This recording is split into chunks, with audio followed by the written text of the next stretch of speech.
అహంకారంతో కొట్టుకొని మీరు ఈ పరిస్థితికి వచ్చారు. ఇది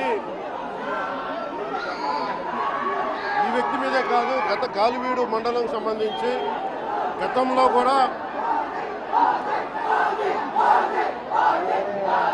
ఏంటా మీరు ఎప్పుడు ఏ స్లోగన్ ఇవ్వాలో మీకు తెలియదు.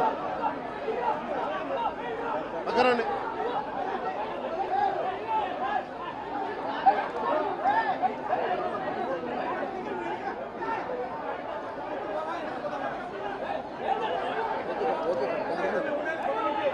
జల్లా సుదర్శన్ రెడ్డి గారు అనే వ్యక్తి ఈరోజు జవహర్ బాబు గారి మీద దాడి చేయడం కాదు, ఇతనికి దాడి చేయడం అనేది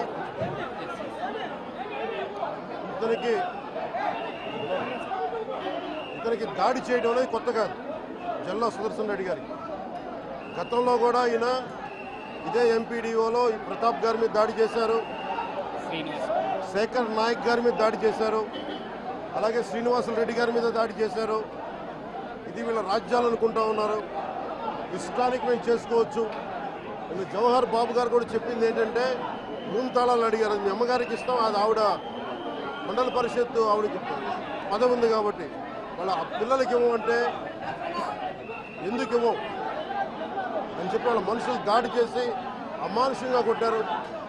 ఆయనకి హై బీపీ ఉన్న వ్యక్తి, హార్ట్ ప్రాబ్లం ఉన్న వ్యక్తి, పైగా కూర్చోబెట్టి కులాన్ని దూషించడం.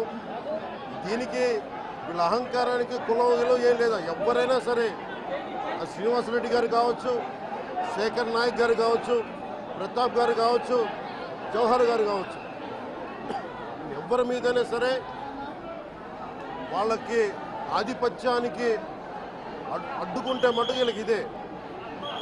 నేను వీళ్ళందరికీ ఇదే చెప్తున్నాను మీకు.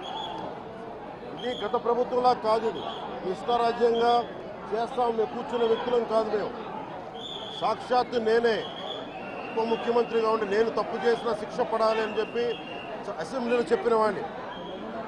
అలాంటిది మీరు ఇష్టారాజ్యంగా కూర్చొని అధికార విధులు నిర్వహిస్తున్న వాళ్ళ మీద దాడి చేస్తే ఏమాత్రం ఉపేక్షించాం.